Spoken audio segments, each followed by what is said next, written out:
Ya, halo, assalamualaikum warahmatullahi wabarakatuh. Ketemu lagi ya bersama saya di Dunia Tani. Oke, sahabat tani. Untuk video kali ini saya di sore hari ini ya. Ini akan saya kasih tunjuk pada teman-teman di lahan yang rawan banjir dan terjadi banjir, teman-teman ya. Oke, kita langsung saja kita geser ke sini. Nah, di sini teman-teman. Inilah dampaknya kalau musim hujan itu pasti permasalahan pada petani kelapa sawit itu. Salah satunya banjir, itu pasti teman-teman ya. Dan yang kedua adalah penundaan pemupukan biasanya itu. Oke. Nah, untuk banjir ini sebentar lagi akan di atasi teman-teman dengan cara eksavator ada di sana, sudah standby di sana ya. Jadi banjir ini akan diatasi. Jadi permasalahan pada petani itu tidak ada habisnya untuk kelapa sawit ya teman-teman. Kalau intinya gini loh, untuk ngobrol sore hari ini kita ngobrol santai saja ya, tidak ada perlu yang dibahas, hanya ngobrol santai dengan apa tema itu kelapa sawit teman-teman. Jadi begini, untuk petani kelapa sawit musim kemarau pasti ada masalahnya juga, dan musim penghujan pasti bermasalah juga. Jadi intinya gini, kalau kita tidak mau berurusan dengan masalah ya kita diam saja, tidak perlu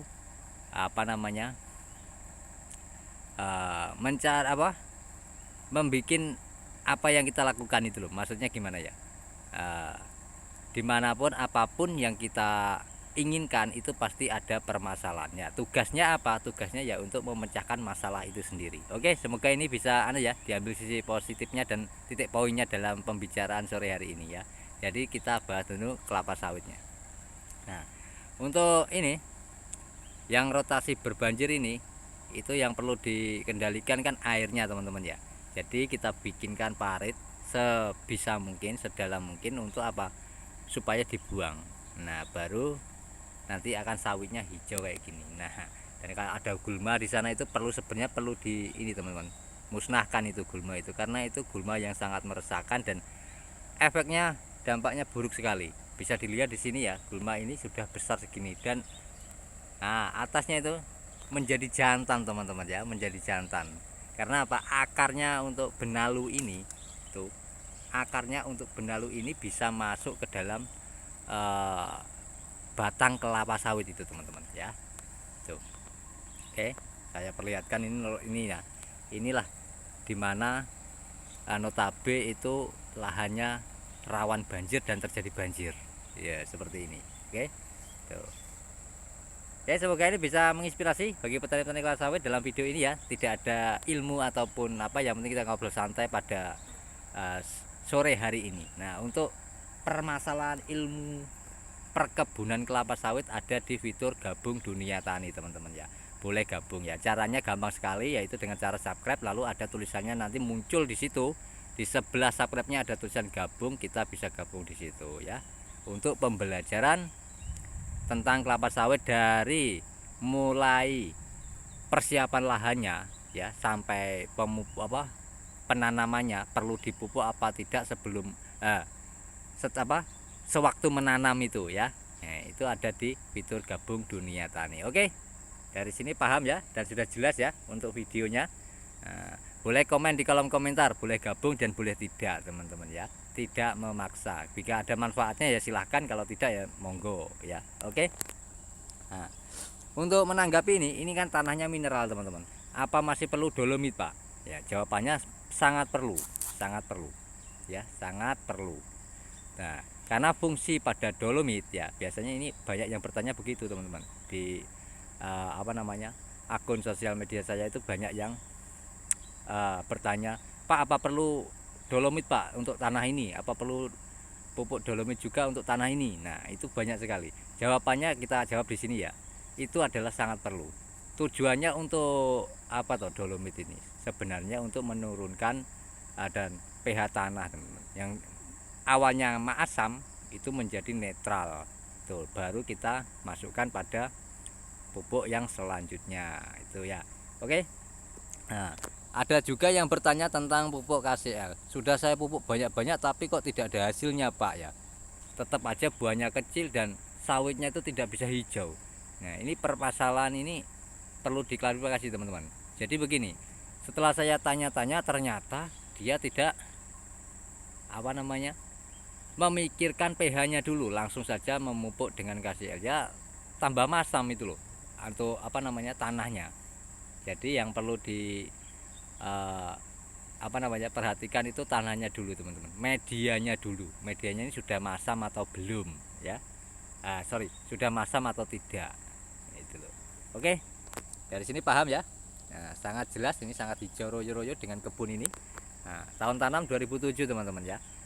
Nah, bisa dilihat ini pelepah panjang dan buahnya tuh wah, ada lah, sebagian ada, karena buahnya lagi ngetrek di tempat saya, lagi ngetrek teman-teman. Karena apa kok buah bisa ngetrek itu, karena apa sih ya?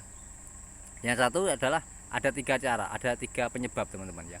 Dari pemupukan dan perawatannya dan cara memanennya, ada 3 itu teman-teman ya. Oke, untuk masalah 3 ini nanti akan saya bahas di video selanjutnya. Oke, sudah paham ya, sudah jelas ya untuk videonya. Ini agak gelap ini teman-teman ya, videonya agak gelap ini. Nah, ini notasi yang sudah banjir itu tadi. Oke, banyak sekali ya obrolan yang kita bahas ini, semoga bisa diambil titik positif dan titik poinnya pada video kali ini. Untuk petani-petani kelapa sawit, harapan saya sih untuk petani kelapa sawit ini terus bersemangat ya, meskipun harga pun turun, kadang naik, kita harus semangat. Nah, kalau kita bisa melewati titik jenuh itu, pasti akan berhasil apapun itu pekerjaannya ya. Dan tidak ada pekerjaan yang tidak ada masalah, pasti semuanya pekerjaan ada masalahnya teman-teman. Oke, paham ya? Ini sangat luar biasa banjir kayak gini nih. Ini permasalahan, salah satu permasalahan petani ya ini di musim hujan. Kalau tidak banjir ya penundaan pemupukan ya. Kalau penundaan pemupukan ini tidak terlalu berefek teman-teman ya. Tapi kalau banjir ini sangat berefek sekali.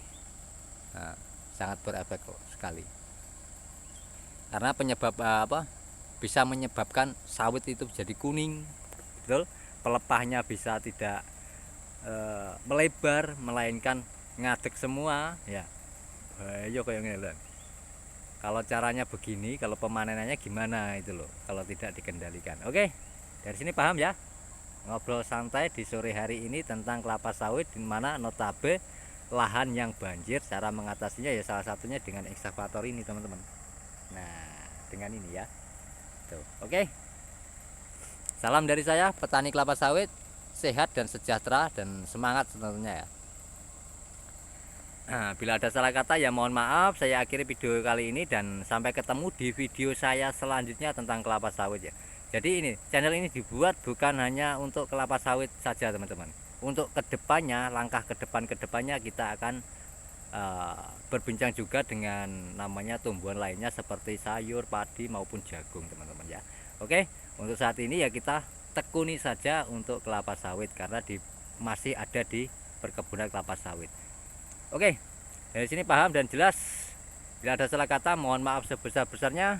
Saya akhiri video ini. Wal taufiq wal hidayah. Wassalamualaikum warahmatullahi wabarakatuh. Salam tandan berduri, petani sehat luar biasa.